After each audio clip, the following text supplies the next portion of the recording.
जो है वो डिसाइड की जाती है वो दो ऑर्गन्स हैं, जैसे हार्ट और ब्रेन। यानी कि जो हमारा, अगर कोई पर्सन डेड है या कोई पर्सन लिविंग है, कोई पर्सन जिंदा है या मरा हुआ है, ये हमारे जो दो ऑर्गन्स डिसाइड करते हैं वो है हमारा ब्रेन और हमारा हार्ट। ब्रेन जो होता है ये हमारा बायोलॉजिकली पार्ट करके डिफाइन किया जाता है। ब्रेन हमारी पूरी बॉडी को कंट्रोल एंड कोऑर्डिनेट करता है।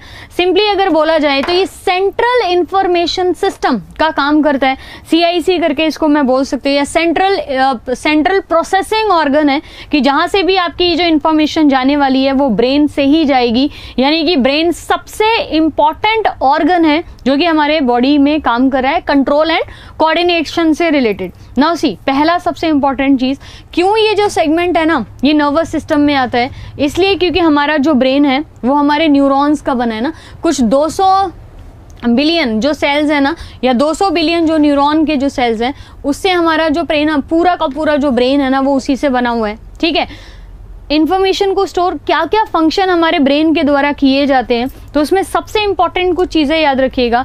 जितनी भी आपकी वॉलेंटरी एक्टिविटीज हैं वो सारी की सारी हमारे ब्रेन के द्वारा किए जा रहे हैं। मैं भी कुछ बोल रही हूँ, मूवमेंट कर रही हूँ, मैं कुछ लिख रही हूँ, यहाँ पे मैंने कोई भी पर्टिकुलर चीज उठाया, मैंने पेन उठाया, पेपर उठाया, वॉकिंग की, टाइपिंग की, साइकिलिंग की, रनिंग की, कुछ पढ़ाई की, स्लीपिंग एक्टिविटी, ये सारी जो एक्टिविटीज हैं जिनको हम वॉलेंटरी एक्टिविटीज बोलते हैं, वो किसके द्वारा परफॉर्म की जाती हैं? वो हमारे ब्रेन के द्वारा परफॉर्म की जाती हैं। पहला पॉइंट। दूसरा, balancing of body. Balancing of body यानी कि हर चीज की बैलेंसिंग। मैं बोल रही हूँ तो मैं बिल्कुल क्लियर वर्ड्स बोल रही हूँ, है ना, साफ एकदम अक्षर मेरे मुंह से निकल रहे हैं, यहाँ पे किसी में फंबलिंग नहीं हो रही है या कहीं पे भी किसी भी तरीके का कुछ कंफ्यूजन नहीं है, तो उसको हम क्या बोलते हैं? बैलेंसिंग, है ना। मैं यहाँ पे अगर खड़ी हूँ तो मैं एक स्ट्रेट पोस्चर में खड़ी हूँ, मैं एक तरफ को झुक के या बैंड होके लेफ्ट या राइट में नहीं खड़ी हुई हूँ ना। मैं अगर चल रही हूँ, दौड़ रही हूँ, भाग रही हूँ, साइकिलिंग कर रही हूँ, टाइपिंग कर रही हूँ, मैं कुछ लिख रही हूँ मेरे पेपर पेन पे, तो मैं एकदम करेक्ट बैलेंस बना के ना चीजों को लिख रही हूँ यहाँ पे। तो ये जो है ना, ये हमारा, अरे एसी बंद करो भाई, मेरे से बंद नहीं हो रहा।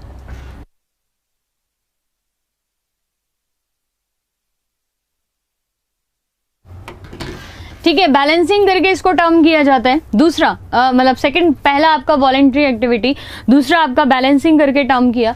तीसरा इनवॉलेंट्री एक्टिविटीज, यानी कि अगर मेरा ब्रेन मेरी इच्छा से कुछ काम करवा रहा है, मुझे हेल्प कर रहा है मेरी इच्छा से कुछ काम करने के लिए, तो मेरा ब्रेन जो है ना वो कुछ इनवॉलेंट्री एक्टिविटीज भी करवा रहा है। इनवॉलेंट्री एक्टिविटीज बोला तो हार्ट बीट, ठीक है, हार्ट बीट हो रहा है, लंग्स मेरे काम कर रहे हैं, मेरी रेस्पिरेशन लगातार चालू है, मेरा लिवर कुछ एक्टिविटीज कर रहा है, मेरा लिवर कुछ काम कर रहा है, यहाँ पे मेरी ये सारी एक्टिविटीज जो है ना वो बराबर चालू है। ठीक है, इनवॉलेंट्री जो अपनी इच्छा के बिना होती हैं। ठीक है, आप डिसाइड नहीं करते हो, आपके हार्ट को धड़कने के लिए नहीं बोलते हो, आप डिसाइड नहीं करते हो आपके ब्रेन से रिलेटेड, आप डिसाइड नहीं करते हो मतलब आपकी एक्टिविटी क्या होना चाहिए, ये हमारी क्या बोली जाती है? इनवॉलेंट्री एक्टिविटीज करके ना हम इनको बोलते हैं। चौथा part, functioning of endocrine glands, यानी कि जो आपने एंडोक्राइन ग्लैंड्स पढ़े हैं, जितनी भी आपने अंतस्रावी ग्रंथियां पढ़ी हैं, वो सारी की एक्टिव मतलब अंतस्रावी ग्रंथियों की जो फंक्शनिंग है ना वो किसके बेसिस पे या किसके आधार पे निर्धारित की जाती है, या कौन उनको कंट्रोल करता है? देखो, मास्टर ग्लैंड कौन है एक्टिविटीज का, बताइए। एंडोक्राइन या अंतस्रावी ग्रंथियों की मास्टर ग्लैंड कौन है? ब्रेन करके अपन बोलते हैं यहाँ पे, है ना, ब्रेन, एंडोक्राइन, है ना। यहाँ पे तो देखो ये ऐसा देश है जहाँ पे कंट्रोल एंड कोऑर्डिनेशन जो है ना वो किसी और के द्वारा, यहाँ पे भगवान को भी सुप्रीम कोर्ट का सहारा लेना पड़ा अपना घर बनाने के लिए, है ना। तो यहाँ पे हमारी तो बॉडी की फिर बात ही क्या है, हमारी बॉडी की सारी जो एक्टिविटीज हैं वो हमारे ब्रेन के द्वारा निर्धारित की जाती हैं। एंडोक्राइन पिट्यूटरी ग्रंथि जो हमारी मास्टर ग्लैंड बोली जाती है, ये भी हमारे ब्रेन में रखी हुई है और वो कंट्रोल करती है डायरेक्टली बाकी के सारे जो हमारे ग्लैंड्स हैं उनको। ठीक है, बॉडी का टेम्परेचर मेंटेन करना, आपके शरीर का तापमान 37 डिग्री सेंटीग्रेड है। ठीक है, कौन कंट्रोल कर रहा है इसको? हमारा ब्रेन कंट्रोल कर रहा है। हमारी भूख, हंगर, हमारा थर्स्ट, हमारी भूख और प्यास, ये सब किसके द्वारा कंट्रोल किए जा रहे हैं? ब्रेन डिसाइड करता है कि आपकी भूख लग रही है, प्यास लग रही है। ये कौन हेल्प करता है आपको पता लगाने के लिए कि भूख या प्यास लग रही है? वो हमारा ब्रेन डिसाइड करता है। ठीक है, हमारी रिदमिक एक्टिविटीज, हमारी बायोलॉजिकल साइकिल, 24 घंटे की जो हमारी साइकिल है वो हमारा ब्रेन डिसाइड करता है। हमारी इनफैक्ट बॉडी की विल पावर, आप कितना स्ट्रांग हो, पॉजिटिव थिंकिंग, ये सब किसके सहारे चल रहा है? ब्रेन के सहारे चल रहे हैं। जितना आप पॉजिटिवली सोचोगे आपकी बॉडी जो है ना वो उतने अच्छे तरीके से अपनी जो एक्टिविटीज है उनको परफॉर्म करता है। तो एक बार यहाँ पे ब्रेन के डायग्राम के साथ स्टार्ट करते हैं। अच्छा, इसके अलावा बोलना, सुनना, समझना, यादाश्त, चीज़ों को समझना, इमोशंस, थॉट्स, एंग्री, हैप्पीनेस, यानी कि कुछ भी सोचना, बोलना, समझना, स्टोर करना, खुश होना, गुस्सा होना, ये जो सारी चीज़ें हैं ना वो एंडोक्राइन ग्लैंड के साथ मिलके हमारी जो ब्रेन है ना उसकी फंक्शनिंग की हम बात करते हैं। तो एक बार ब्रेन का डायग्राम देखते हैं भाई, जिसके बारे में इतनी बात कर रहे हैं उसकी एक बार देखे तो शक्ल कि कैसा यहाँ पे दिखाई देता है। ब्रेन की फंक्शनिंग या ब्रेन की डिज़ाइन के हिसाब से अगर हम ब्रेन की एक्टिविटीज़ या ब्रेन का डायग्राम की बात करेंगे तो सिंपल सा मैं आपको ना यहाँ पे एक ब्रेन का डायग्राम शो कर रही हूँ, जिससे आपको काफ़ी सारी चीज़ें जो है ना वो क्लियर हो जाएंगी। देखिए हिंदी वाले सेगमेंट का एक सेकेंड, ओके राइट, यहाँ से देखते हैं। ये हमारा जो ब्रेन है ना इसको मतलब ये आपका पूरा एक ब्रेन जो है ना वो डिज़ाइन किया गया है। ये ब्रेन आपको यहाँ पे दिखाई दे रहा है पूरा, ये हमारे शरीर के अपर भाग में रखा हुआ एक हिस्सा है, मतलब जो सबसे टॉप पे आपको रख के दिया है भगवान जी ने। नाउ द पॉइंट इज, सबसे पहले आपको याद रखना है कि जो हमारा ब्रेन है ना उसको कवर करने के लिए हमारे पास क्रेनियम होती है, ठीक है। तो मैं इसको यहाँ पे कवर कर दे रही हूँ, इसको कवर नहीं करके दिखाया हुआ है। यहाँ पे हमारे पास क्या होता है, एक क्रेनियम होती है जो हमारे इस पूरे ब्रेन को कवर करके रखने का काम करती है, जिसको हम क्या बोलते हैं, खोपड़ी, ठीक है। क्या बोलते हैं यहाँ पे, क्रेनियम, स्कल या फिर खोपड़ी करके इसको टर्म किया जाता है। तो मैं सिंपली यहाँ पे क्रेनियम या स्कल लिखूं चलेगा। यहाँ पे ये क्रेनियम और स्कल जो है ना वो अपने आप को 3 पार्ट्स में डिवाइड करती है, यानी कि 3 हिस्सों में ना इसको यहाँ पे डिवाइड किया जाता है, जिसमें से हमारी ये जो कंपाल या मेनिंजाइटिस जिसको बोलते हैं या क्रेनियम के पहले, तो देखिए इस चीज़ को ज़रा समझने की कोशिश करिएगा। पहले हमारा जो ब्रेन है ना उसके अंदर मतलब जो हमारा ब्रेन है वो उसमें क्या ढका हुआ है, उसमें जो चीज़ मतलब जो उसको ढक के रख रहा है वो क्या है, क्रेनियम।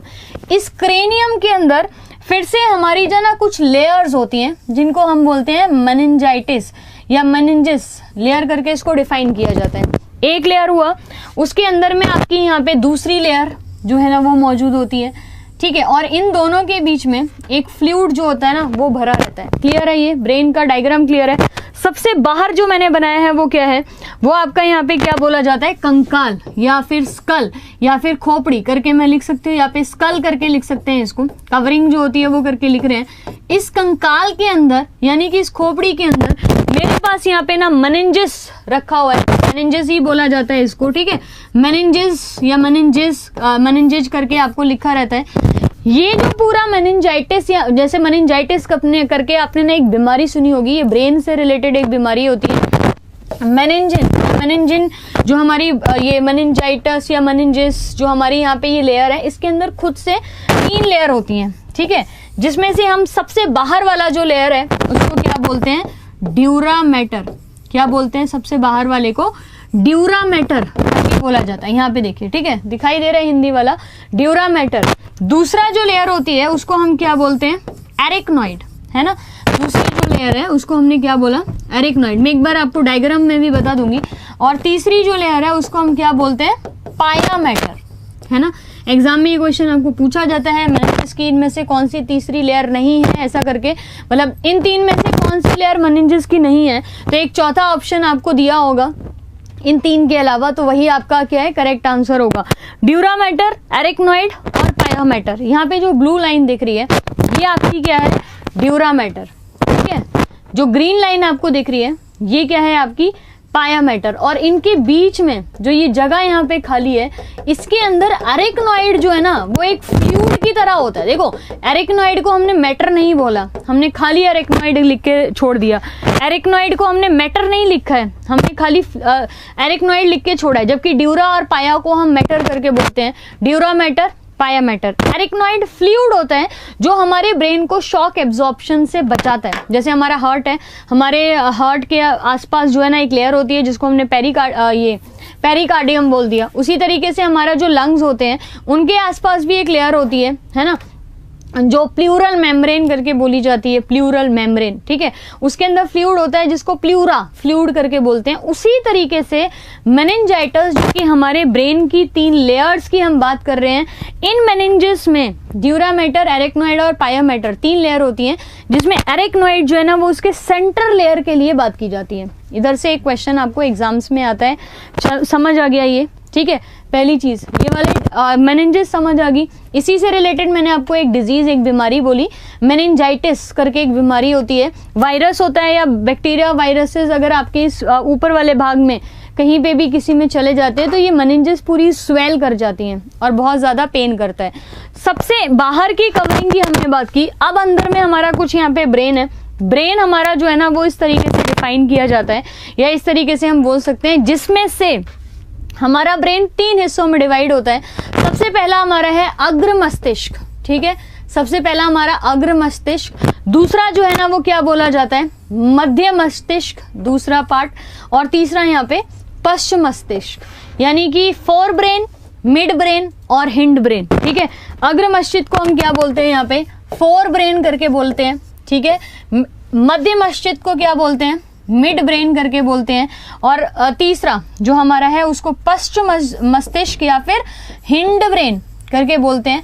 तो फोर ब्रेन, मिड ब्रेन और हिंड ब्रेन। एक बार आपको यहाँ पे दिखाने से पहले मैं अपनी तरफ से एक बार बता देती हूँ, ताकि आप जब ये पार्ट कर रहे होगे ना तो किसी भी तरीके की आपको इसमें समझने में कोई तकलीफ नहीं होगी। देखो, सबसे पहले अगर इस ब्रेन को यहाँ से हटा के मैं सिर्फ ब्रेन के टाइप्स बताऊँ आपको, मेरा ब्रेन 3 पार्ट्स में डिवाइड है। मतलब मेरा क्या, हर किसी का जो ब्रेन है, ब्रेन का यहाँ पे वेट की अगर हम बात करें तो ब्रेन का जो वेट है ना, ब्रेन के वेट की जगह हम ब्रेन के वॉल्यूम की बात करते हैं तो ना ये सीसी में कैलकुलेट करते हैं, क्यूबिक सेंटीमीटर। तकरीबन 1350 से लेके 1450 सीसी के बीच में हमारे ब्रेन का वेट, ठीक है। क्यूबिक सेंटीमीटर्स है, वॉल्यूम में डिफाइन होता है, क्यूबिक सेंटीमीटर्स लिखते हैं। 1350 से 1450 के बीच में ब्रेन का वेट माना जाता है। अभी तक सबसे ज्यादा जो ब्रेन, मतलब अगर हम एप से लेके ह्यूमंस तक की काउंट करते हैं तो सबसे ज्यादा जो ब्रेन था ना वो अर्ली मैन में था। अर्ली मैन होते थे जिन्होंने पत्थरों से चिंगारियां निकालना सिखाई थी, है ना, उनके अंदर सबसे ज्यादा ब्रेन जो है ना वो पाया जाता था। तकरीबन 1600 सीसी तक का ब्रेन उनमें आ गया। धीरे धीरे ब्रेन की जो वेट थी, वॉल्यूम थी, वो कम होना शुरू हो गई और अभी कन्फाइंड हो गया 1350 से 1450। वैल्यूज यहाँ पे प्लस माइनस है। 1320 अभी लिखा आएगा तो भी आपका करेक्ट आंसर होगा, 1470 भी लिख के आएगा तो भी करेक्ट आंसर होगा। प्लस माइनस में यहाँ पे कुछ प्लस माइनस 20-30 आपका चलता है। अब इसमें कुछ एनॉमलीज हैं, वो याद रखिएगा। देखो, लड़के या लड़की में जैसे गोनैड्स का अंतर होता है, लड़के या लड़कियों में जैसे और भी हमारे जो ऑर्गन्स हैं उनमें तो कुछ कुछ डिफरेंसेस होते हैं। उसी तरीके से ब्रेन को लेके भी बॉयज और गर्ल्स में कुछ सिमिलैरिटी और डिससिमिलैरिटी है। पार्ट्स वगैरह सब बराबर ही हैं, कोई दिक्कत नहीं है। भगवान ने लड़कियों को ज्यादा दिमाग नहीं दिया है ना, लड़कों को कम दिमाग नहीं दिया है, ऐसा कुछ नहीं है ना। तो पॉइंट इज सिमिलैरिटी या डिससिमिलैरिटी की मैं बात करूं तो लड़कियों का जो ब्रेन का वेट होता है ना वो उनके बॉडी के रेशियो में लड़कों के रेशियो के हिसाब से कम होता है। मतलब वजन जो है ना ब्रेन का वो लड़कियों में कम होता है। वजन मैंने बोला, माइंडेड जो वर्ड मैं बोल रही हूँ यहाँ पे, लड़कियों में जो ब्रेन का वेट होता है ना वो कम होता है, ठीक है। जैसे ऑन एन एवरेज की हम बात करते हैं। और अगर मैं बोलूँ यहाँ पे कि अगर ये तो मैंने आपको एक क्यूबिक सेंटीमीटर वैल्यू बता दी, लेकिन अगर मैं परसेंटेज की बात करूं तो परसेंटेज के हिसाब से आप लोग याद रखिएगा कि ब्रेन हमारे शरीर का 2% के हिसाब से किलो में डिफाइन करता है। मान लीजिए अगर कोई भी पर्सन है 50 किलो का है तो उसका जो ब्रेन का वेट होगा ना वो लगभग कितना हो गया, 1 किलो के आसपास। 50 किलो का कोई है, आप 2% निकाल दो, 5 दूनी 10 हो गया, यहाँ पे 100 हो गया, आप 100 से डिवाइड कर दो, 1 किलो के आसपास उसका वजन हो गया। तो उसी तरीके से ना हम ब्रेन का वेट तकरीबन 2 या 2.2 करके डिफाइन किया जाता है। 2% से लेके 2.4%, ठीक है। अगर हम वेट की बात करें तो मेरे वजन के हिसाब से मेरा जो ब्रेन का वेट होगा वो 2 से 2.4% के आसपास होगा। लेकिन ब्रेन का वेट कम है तो इसका मतलब ये नहीं है कि उनमें सच में दिमाग की कमी है। लड़कियों के अंदर ब्रेन में जो शार्पनेस होती है ना वो लड़कों से ज्यादा होती है। शार्पनेस मतलब चीजों को समझने की, यादाश्त की और चीजों को ध्यान में रखने की। तभी लड़कियां आपको कई पुरानी बातें याद दिला देती है ना। सन 1974 में ऐसा हुआ था, या 6 महीने तुमने पहले ऐसा किया था। क्यों? क्योंकि लड़कियों के ब्रेन की जो शार्पनेस है ना वो बहुत ज़्यादा होती है। They can even detect the चीज़ें जो आपने भी याद नहीं रखी होंगी कभी, या याद ही नहीं रखते हुए, या फिर उस तरीके से। तो ये सारा जो है ना वो एक परसेंटेज वाइज आपको कैलकुलेट करना है। 2% वैसे एक स्टैंडर्ड है कि 2% से 2.4, लेकिन अगर आपको सीसी में आएगा तो 1350 या 1450 सीसी के बीच में आपको याद रखना है। आईक्यू जो है, जो मैंने आपको बताया था न्यूरॉन्स में, अगर आपको याद हो कि ब्रेन कितना शार्प है, वो ग्रे मैटर से भी डिफाइन किया जाता है। ठीक है, ग्रे मैटर्स जितने ज्यादा होंगे ब्रेन की आईक्यू उतनी ज्यादा होगी। Intelligent question. और मैंने आपको साथ में ये भी बोला था कि आइंस्टीन अभी तक के पहले पर्सन है जिनके ब्रेन की जो शार्पनेस है ना वो सबसे ज्यादा है, या ब्रेन की जो आईक्यू है वो बहुत ज्यादा है। ग्रे मैटर उनके लगातार मल्टीप्लाई किए, क्योंकि वो बहुत ज्यादा सोचते थे चीजों को लेके और रिलेवेंट चीजें सोचते थे, है ना। अब ब्रेन को जैसे हमने 3 पार्ट्स में डिवाइड किया, अग्रभाग, मध्य भाग और पश्च भाग या पश्च मस्तिष्क। ठीक है, उसी तरीके से मैं इसके और सेगमेंट्स भी मैं लिख दूं यहाँ पे। फोर ब्रेन पहला हिस्सा, दूसरा मिड ब्रेन करके, और तीसरा मेरा यहाँ पे हिंड ब्रेन करके। ठीक है, अभी इसी में जरा इनको ना और ज्यादा वेरिफिकेशन या और ज्यादा डाइवर्सिफाई करें या डिवाइड करें, तो आप लोग याद रखिएगा फोर ब्रेन को हम वापस से 3 पार्ट्स में डिवाइड करते हैं, जिसमें से पहला भाग है वो क्या है, सेरिब्रम, है ना। क्या याद रखना है आपको, सेरिब्रम, सेरिब्रम। ठीक है, सेरिब्रम हमारे ब्रेन का सबसे बड़ा हिस्सा है। 80% जो जगह लेके रखी हुई है ना दिमाग की, मतलब इस पूरे ब्रेन के वेट में टोटल जो सबसे ज्यादा वजन या सबसे ज्यादा ऑक्यूपाई है वो सेरिब्रम ही है। ब्रेन का 80% भाग जो है ना वो सीधा सीधा सेरिब्रम को डिवाइड करा हुआ है, या सेरिब्रम को डोनेट करा हुआ है। डिवाइड करा हुआ है, डोनेट तो मतलब क्या ही करें, सेरिब्रम के हिस्से में आता है। ठीक है, दूसरा यहाँ पे फोर ब्रेन का दूसरा पार्ट है हमारा थैलेमस। अगर फिर से किसी को याद हो, रिफ्लेक्स सेक्शन में मैंने आपको बताया था कि थैलेमस जो है वो रिले से इंफॉर्मेशन लेने का काम करता है। ठीक है, और तीसरा इसमें भाग है आपका ब्रेन का हाइपोथैलेमस, है ना। क्या बोलोगे आप, हाइपोथैलेमस। ये हमारे ब्रेन का तीसरा हिस्सा करके डिफाइन किया, हाइपोथैलेमस करके। अब एक चीज याद रखिएगा कि मिड ब्रेन का ना कोई सब डिविजन नहीं होता है। जैसे फोर ब्रेन को हमने 3 अलग अलग हिस्सों में डिवाइड कर दिया, लेकिन मिड ब्रेन का ना कोई सब डिविजन नहीं होता है। कॉर्पोरा क्वाड्रिजेमिया, कॉर्पोरा क्वाड्रिजेमिया, मिड ब्रेन को ना सिर्फ कॉर्पोरा क्वाड्रिजेमिया के नाम से जाना जाता है। या मिड ब्रेन के अंदर एक और सेगमेंट होता है जिसको हम क्या बोलते हैं, कॉर्पोरा क्वाड्रिजेमिया करके इसको डिफाइन किया जाता है, या इसको हम यहाँ पे करके बोल सकते हैं। तो जैसे हमने फोर ब्रेन को 3 हिस्सों में डिवाइड कर दिया है, हमने मिड ब्रेन को 3 हिस्सों में डिवाइड नहीं किया है, हमने मिड ब्रेन का दूसरा नाम रख दिया है। हिंड ब्रेन की बात करें तो हिंड ब्रेन जो है ना उसमें फिर से 3 हिस्से होते हैं, या 3 पार्ट्स में इसको डिवाइड किया जाता है। जहाँ पे हमारा सबसे पहला जो पार्ट है उसको हम क्या बोलते हैं, सेरिबेलम। ठीक है, सबसे पहला भाग हमारा सेरिबेलम। दूसरा भाग यहाँ पे मेडुला ऑब्लोंगेटा, मैं सिर्फ मेडुला लिख के छोड़ रही हूँ आपके लिए, मेडुला ऑब्लोंगेटा, है ना। और तीसरा जो हिस्सा है वो आपका पॉन्स वेरोलाई। ठीक है, पॉन्स वेरोलाई। अच्छा, अभी मैं आगे इसको हिंदी में पढ़ा रही हूँ तो पहले जरा वर्ड सुन लो। आधे से ज्यादा वर्ड आपके यही बोले जाते हैं जो मैंने लिखा है, सेरिब्रम ही हिंदी में बोला जाता है। ठीक है, जरा ना समझने पे कोशिश किया करो, रादर देन ये पंचायती नहीं करने की जगह ना अगर आप चीजें समझने पे फोकस करोगे तो शायद ज्यादा बेटर तरीके से चीजें समझ आएंगी। इनको ऐसे ही लिखा जाता है। मैं भी आगे आपको डायग्राम भी दिखा रही हूँ हिंदी वाला, पहले आप यहाँ पे दोबारा से रिवाइज कर लीजिए। ब्रेन को हमने 3 हिस्सों में डिवाइड किया, फोर, मिड और हिंड ब्रेन, यानी कि अग्रभाग, मध्य भाग और पश्च भाग। फोर ब्रेन को हमने फिर से 3 पार्ट्स में डिवाइड कर दिया, सेरिब्रम, थैलेमस और हाइपोथैलेमस, जिसमें से सेरिब्रम 80% भाग को लेता है, बाकी 20% जो है वो इन सब में डिवाइड होता है। फोर ब्रेन का सेकंड पार्ट जो है ना वो थैलेमस बोला जाता है, थर्ड पार्ट जो है ना हाइपोथैलेमस बोलते हैं। मिड ब्रेन को हम कॉर्पोरा क्वाड्रिजेमिया के नाम से भी जानते हैं, और हिंड ब्रेन को हम सेरिबेलम, मेडुला और पॉन्स वेरोलाई 3 पार्ट्स में डिवाइड करते हैं।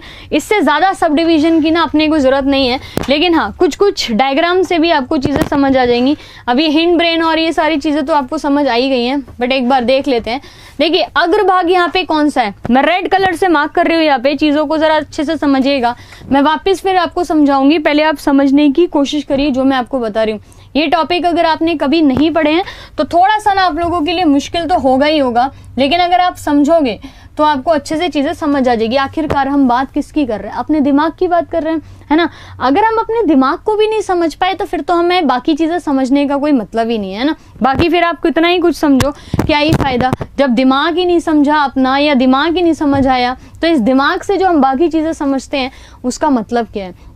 आज की क्लास में आप सबको ब्रेन जो है ना वो क्लियरली रटा होना चाहिए, पार्ट्स रटे होने चाहिए। कुछ सेगमेंट इसका मैं आज करा रही हूँ, कुछ सेगमेंट आपका हम कल की क्लास में कंप्लीट करेंगे, लेकिन एज एन होल आज के बाद ब्रेन कॉन्सेप्ट में आपको किसी भी तरीके की दिक्कत नहीं आनी चाहिए। जहाँ पे कोई भी डाउट है आप पूछिए, वैसे तो मैं आपके लिए यहाँ पे डाउट छोड़ूंगी नहीं, सारी चीजें एकदम बढ़िया तरीके से समझेंगे, पर आप समझने की कोशिश तो करो, है ना। देखो समझ ना आए वो बात अलग है, लेकिन हम समझने की कोशिश भी ना करें ये तो गलत बात है ना। तो आप चीजों को समझो, अच्छे से समझ आ जाएगा, इसमें कुछ हिंदी इंग्लिश का कुछ पंगा नहीं है।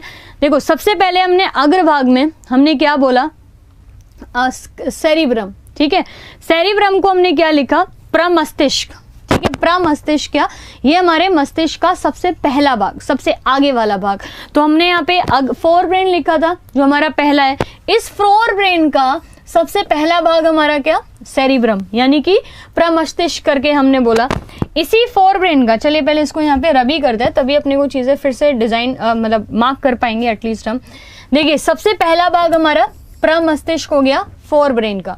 दूसरा थैलेमस है, थैलेमस ही लिखा है, कोई दिक्कत तो नहीं है। सेकंड भाग, ठीक है, हाइपोथैलेमस तीसरा भाग। ये 1 2 3 किसके हो गए, हमारे फोर ब्रेन के हिस्से हो गए। अब इसमें लोकेशन भी देखो, ये पूरा जहाँ पे मेरा पेन चल रहा है, ये जो मेरा हिस्सा है, ये पूरा यहाँ पे जो आपको ऐसा दिखाई दे रहा है, ये क्या है, ये मेरा किसकी तरह दिखाई दे रहा है, मैगी को बाउल में ऐसा चिपका दो आप, ऐसी दिखाई देती है ना, क्या हो गया, सेरिब्रम, ठीक है। मैं मतलब सारी कोशिश करती हूँ कि ना आप जंक फूड्स या मैगी ना खाओ, मैं उसको इतना गंदे गंदे एग्जाम्पल से कोरिलेट करती हूँ। जैसे मैगी कैसी दिखती है, केचुए की तरह।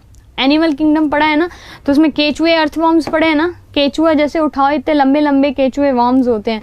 मैगी भी उसी की तरह डिफाइन होती है। चाउमीन तो बिल्कुल ही लगती है केचुए की तरह, है ना। किसी चीज से तो आपको घिन आए, आप खाना बंद करो मैगी। देखो प्रमस्तिष्क सेरिब्रम हो गया, यहाँ पे ये पूरा सेगमेंट, ये क्या है, सेरिब्रम। थैलेमस, थैलेमस मैंने यहाँ पे ये वाला जो मेरा हिस्सा है ना, ये मैंने क्या मार्क किया, थैलेमस करके। और हाइपोथैलेमस मेरा ये जो निकला हुआ हिस्सा है ऐसा करके, ये मेरा यहाँ पे हाइपोथैलेमस, ठीक है। ये सब फोर ब्रेन हो गया। फंक्शन करेंगे अपन, पहले आप सिर्फ इतना समझो, पहले आप देखो तो किस जगह की हम बात कर रहे हैं। अब दूसरा यहाँ पे मध्य भाग की हमने बात किया, ये जो इस जगह में ये लोकेटेड है ना, देखो मैं कुछ आपका यहाँ पे इसको मार्क कर रही हूँ। ये जो सेगमेंट है ये आपको जो है ना, ये मध्य भाग बोला जाता है। किसी और कलर से डिजाइन करते हैं इसको ताकि आपको थोड़ा सा नजर आए चीजें। यहाँ पे देखिए अब दिखाई दे रहे हैं, ये जो है ना, ये आपका क्या है, मध्य भाग करके बोलते हैं इसको, है ना। मध्य भाग का कोई मतलब डिवीजन नहीं है कुछ और यहाँ पे, मतलब अलग से उसको डिवाइड नहीं करना है आपको। तीसरा जो है ना, पश्च भाग जिसको बोला हमने, पश्च मस्तिष्क जिसको बोलते हैं, इसमें हमारा ये पूरा सेगमेंट, ये लीफ की तरह ये नजर आ रहा है आपको, ये वाला सेगमेंट, ये मतलब इतना हिस्सा यहाँ से लेके ये जो पीछे तक है, ये पूरा हिस्सा, साथ में ये वाला जो हिस्सा है, ये आपका जो है ना, ये क्या है, ये पश्च भाग करके डिफाइन किया जाता है। जिसमें से ये पूरा सेगमेंट जो है, जिसको हम क्या बोलते हैं, ये होता है आपका सेरिबेलम। सेरिबेलम को अनुमस्तिष्क भी बोलते हैं। क्या बोलते हैं, अनुमस्तिष्क। तो सेरिबेलम और अनुमस्तिष्क और सेरिब्रम और सेरिब्रम और प्रमस्तिष्क, ठीक है, प्रमस्तिष्क, ये दोनों हैं जिनकी हिंदी इंग्लिश अलग है, बाकी सारे सेम ही है। पॉन्स वेरुलाe ये हो गया, मेडुला ऑब्लोंगेटा आपका इन्होंने यहाँ पे डिफाइन कर दिया। तो ये रेड वाला पूरा हिस्सा क्या हो गया, ये आपका फोर ब्रेन अग्र भाग हो गया। ये वाला जो है वो मिड ब्रेन हो गया, और ये तीसरा जो की तरह दिखाई दे रहा है, ये आपका यहाँ पे क्या हो गया, पश्च भाग, हिंड ब्रेन, ठीक है, हिंड ब्रेन करके, जिसमें से जो आपका फिर से डिवाइड करा देती हूँ मैं आपका, जो हमारा अग्र भाग है यानी कि फोर ब्रेन का जो हिस्सा है हमारा, उसमें हमारे पास तीन चीजें हैं फोर ब्रेन में, फिर से समझ लीजिए, सेरिब्रम, थैलेमस, हाइपोथैलेमस, ठीक है, सेरिब्रम, थैलेमस, हाइपोथैलेमस, ठीक है। दूसरा मध्य भाग, ये पूरा, इसकी कोई और फर्दर सब डिवीजन नहीं है। तीसरा भाग, फर्स्ट भाग जिसको हम कहते हैं हिंड ब्रेन जिसको बोला जाता है, ये कुल 3 पार्ट में डिवाइड होता है, पॉन्स वेरोलाई, मेडुला ऑब्लोंगेटा और सेरिबेलम। सेरिबेलम को हमने क्या बोला, अनुमस्तिष्क, यानी यहाँ पे हमने इस पूरे लीफ की बात की, ये वाला जो पूरा सेगमेंट है ये क्या है आपका, ये सेरिबेलम वाला हिस्सा है जो आपकी बैलेंसिंग वगैरह में काम करता है। इतना चीज समझ आया, डायग्राम समझ आया आपको? ये पहले तो ये बता दो, ब्रेन का डायग्राम सबको समझ आ गया। ये हमारा जो है ना, ये बोला जाता है केंद्रीय तंत्रिका तंत्र, यानी कि सेंट्रल नर्वस सिस्टम। CNS को हम क्या बोलते हैं, सेंट्रल नर्वस सिस्टम, केंद्रीय तंत्रिका तंत्र। जो पेरिफेरल नर्वस सिस्टम होता है, यानी कि हमारे हाथ का, हमारे पैर का, ये हमारा पेरीफेरी साइड है, इसलिए इसको परिधीय तंत्रिका तंत्र बोलते हैं। पर आपकी ब्रेन और आपकी स्पाइनल कॉर्ड क्या होती है, मेरुरज्जु, ये जो यहाँ से जा रही है, देखो ब्रेन के बिल्कुल आखिरी हिस्से से हमारी स्पाइनल कॉर्ड निकलती है, ये जो है, और ये कहाँ तक जुड़ी हुई है, ये समझ रहे हो आप, रिले तक। कहाँ तक जा रही है, ये जो थैलेमस वाला भाग है ना, वहां तक। रिले जो न्यूरॉन है वो इसको बिल्कुल थैलेमस के पास लेके जाती है। यहाँ पे अगर आपने कोई रिफ्लेक्स एक्शन की है, आपने जैसे कि गर्म पानी छुआ, तो वो सेंसरी न्यूरॉन रिले को जब देती है तो रिले इसको ऐसा लेके जाता है पूरा। कहाँ तक लेके जाएगा, इधर तक, थैलेमस। यहाँ पे खत्म हुआ, यहाँ पे थैलेमस डिसाइड करता है कि किसको इन्फॉर्मेशन देनी है, फिर ये इन्फॉर्मेशन फिर ऐसे करके जाती है। तो इसमें सेंट्रल नर्वस सिस्टम या केंद्रीय तंत्रिका तंत्र में आपकी 2 चीजें जुड़ी होती हैं, एक हमारा पूरा का पूरा ब्रेन और दूसरी हमारी मेरुरज्जु या स्पाइनल कॉर्ड जिसको बोला जाता है। ठीक है, अच्छा फंक्शन जो है ना वो कल की क्लास में कंप्लीट करेंगे। कल की क्लास में, क्योंकि आज अगर हमने फंक्शन स्टार्ट किए तो वो कंप्लीट तो होने के हैं नहीं, इसीलिए कल की क्लास में उसको कंप्लीट कर लेंगे। आई होप अभी आज के लिए ना आप डायग्राम जो है उस पर थोड़ा सा दिमाग लगाओ, इस डायग्राम्स को एक बार बैठ के देखना कि कौन सा हिस्सा कहाँ पे है, ताकि जब मैं आपको कल यहाँ पे इनके सिर्फ नाम ले रही हूँ ना, तो आपको समझ आना चाहिए कि मैं किस पार्ट का यहाँ पे नाम ले रही हूँ। राइट, चलेगा इतना पार्ट? ओके, एनीवेज देखिए यहाँ पे इसको कंटिन्यू कल की क्लास में करेंगे, बट बिफोर दिस, उससे पहले 2 इन्फॉर्मेशन आपके लिए। पहली इन्फॉर्मेशन आपको कि जो RRB ग्रुप डी और NTPC की क्लास है वो आपकी यहाँ यूट्यूब के अलावा प्लस जो अनअकैडमी का कोर्स है वहाँ पे भी चलती है। इसके लिए कुछ नहीं, आपको सिंपल स्टेप्स फॉलो करने हैं। अनअकैडमी के लर्निंग ऐप पे जाइए और लर्निंग ऐप पे जाके आपको वाईफाई स्टडी से रिलेटेड जो साइंस की क्लास है वो वहाँ पे दिखेगी। वहाँ पे जो ऑन गोइंग कोर्सेज हैं, जैसे वहाँ पे साइंस है, बायो है, फिजिक्स है, इनके जो केमिस्ट्री का अलग से कोर्स है वहाँ पे, तो उन कोर्सेज पे जाके आप सब्सक्राइब करेंगे, वहाँ पे गेट सब्सक्रिप्शन का आपके पास ऑप्शन आता है। वहाँ पे आपको एक कोड जो है ना वो अप्लाई करना है, SHIPRA10 शिप्रा 10 करके, और वो कोड से आप वहाँ पे 10% जो डिस्काउंट है ना उसको वहाँ पे ले सकते हो। ठीक है, उसके अलावा सेकंड इन्फॉर्मेशन आप लोगों के लिए स्पेसिफिकली यूट्यूब के लिए कि 17 नवंबर यानी कि इसी संडे को जनरल साइंस का आपका यहाँ पे एक क्लास होने वाला है, जिसमें नीरज सर और मैं आपको मिलके जो साइंस के सबसे इंपॉर्टेंट जो क्वेश्चंस हैं उनकी क्लास जो है ना वो आपकी कराने वाले हैं। तो उसको ज़रा आप फॉलो करिएगा, आप लोग के लिए बहुत ज़्यादा हेल्पफुल होगी। इन दोनों चीज़ों से रिलेटेड कहीं पे आपको कोई भी डाउट हो तो आपकी नंबर जो स्क्रीन पे जो आपका स्क्रॉल कर रहा है उस नंबर पे कॉल करके आप पूछ सकते हो कोर्सेज कैसे लेने हैं, और दूसरा यहाँ पे क्लास का जो क्या शेड्यूल है या क्लास कैसे होने वाली है। तो बाकी सारी चीज़ें क्लियर है। ठीक है, कल की क्लास में मिलते हैं, ब्रेन के फंक्शन की बात करते हैं यहाँ पे और चीज़ों को ज़रा समझने की कोशिश करते हैं। तो guys thank you so much, bye bye.